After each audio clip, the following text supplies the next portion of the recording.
Last class में मैंने आपसे एक क्वेश्चन पूछा था कि क्या जो अर्बन पॉवर्टी है वो is a spill over of rural poverty.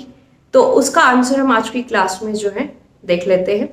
देखिए होता क्या है, बेसिकली जो रूरल एरियाज में पॉपुलेशन है, people move from rural areas to urban areas in search of better job opportunities.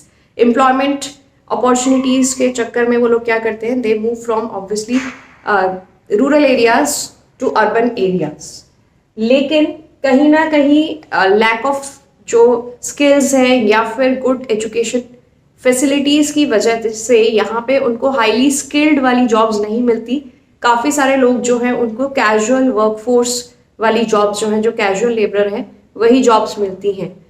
तो again they remain below poverty line. तो overall जो नंबर ऑफ पुअर हैं अर्बन एरियाज में, जो ऑलरेडी लोग गरीबी रेखा से नीचे हैं, plus those who migrate from rural areas to urban areas in search of job opportunities, तो ओवरऑल नंबर ऑफ पुअर जो है अर्बन एरियाज में वो क्या हो जाते हैं, इंक्रीज हो जाते हैं। मीनिंग ऑफ पॉवर्टी की बात कर लेते हैं कि पॉवर्टी होती क्या है basically. So poverty is inability to fulfil the basic minimum requirements of life.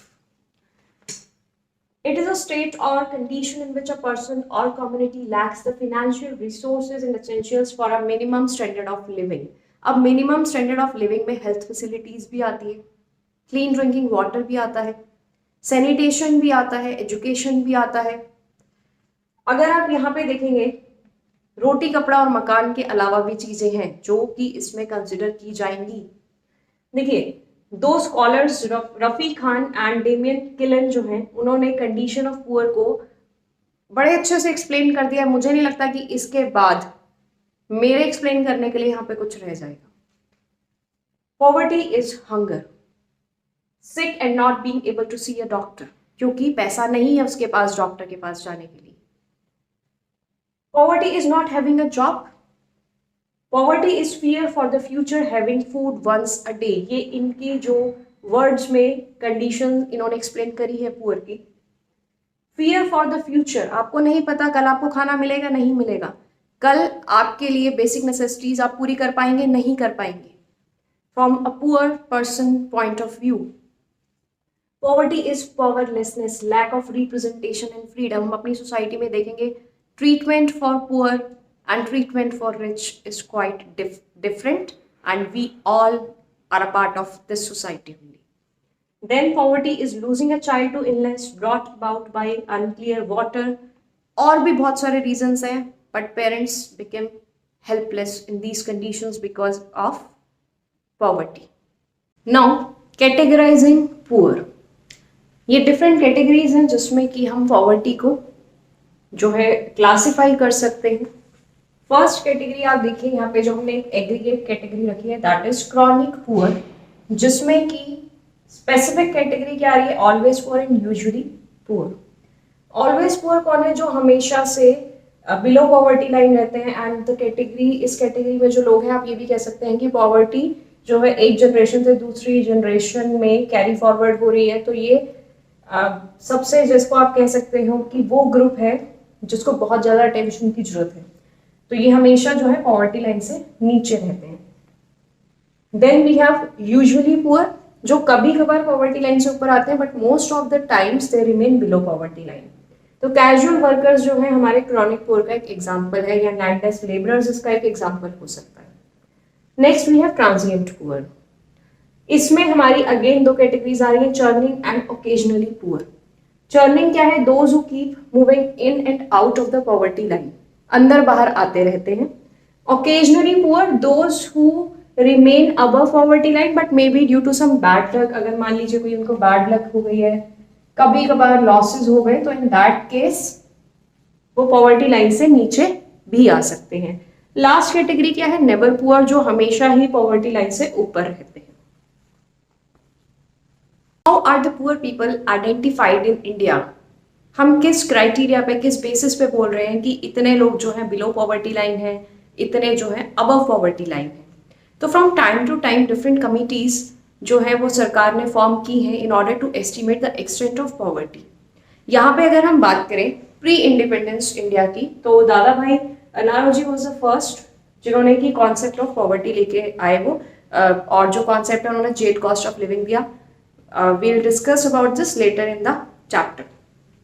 Then in post independence India 1962 में planning commission formed a study group for the same.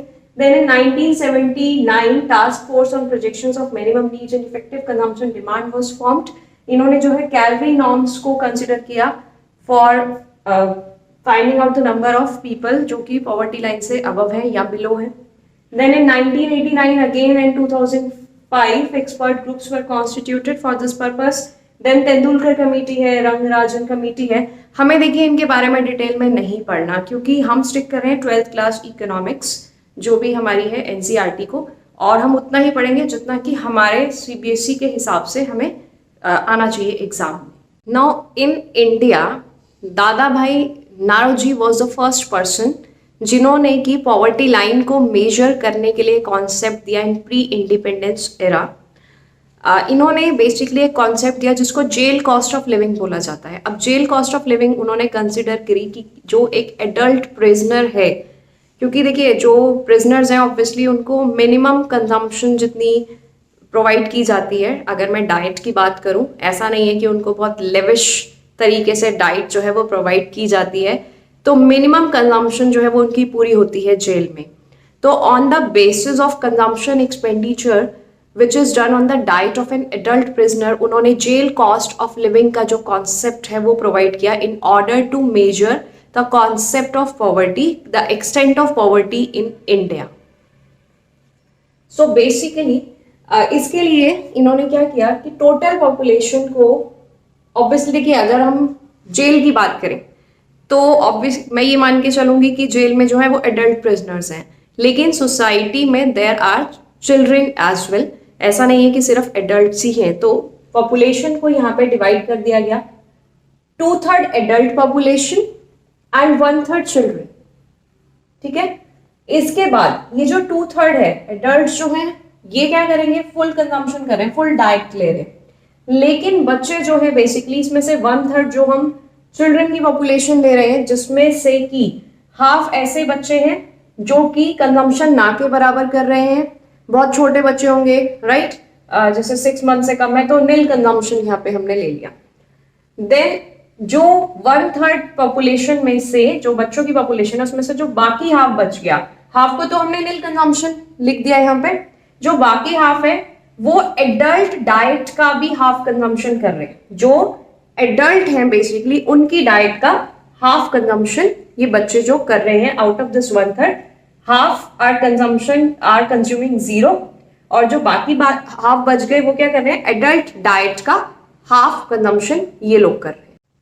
Now in order to find out the jail cost of living, the total population is divided into 2/3 adult population, 1/3 जो है बच्चे हैं, जिसमें से कि 1/3 में से भी जो हाफ बच्चों की जो पॉपुलेशन है they are not consuming anything, nil है यहाँ पे, और जो बाकी बच गए 1/3 में से जो हाफ है तो वो एडल्ट डाइट का आधा कंज्यूम कर रहे हैं।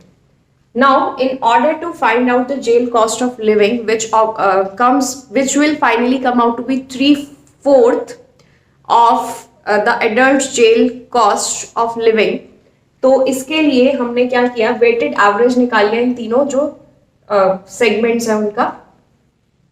2, 3 यहाँ पे ऐसे ही आएगा, यहाँ पे नील है क्योंकि ये वाला पार्ट तो ये कुछ भी कंज्यूम नहीं कर रहे हैं, और इसके बाद ये पोर्शन कितना आ गया आपका 112।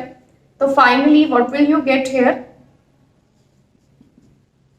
9/12 which comes out to be 3/4। तो यहाँ पे ये आपके लिए एमसीक्यू क्वेश्चन बन गया है। यहाँ पे 3/4 का यहाँ पे मतलब क्या है कि अगर सोसाइटी में कोई इंसान, जो हम यहाँ पे क्योंकि जेल कॉस्ट ऑफ लिविंग की बात कर रहे थे, तो प्रिजनर की डाइट का अगर 3/4 that person is able to spend on consumption, इतना वो अफोर्ड कर सकता है, तो वो अबव पॉवर्टी लाइन है। नहीं कर सकता तो that person is basically below poverty line.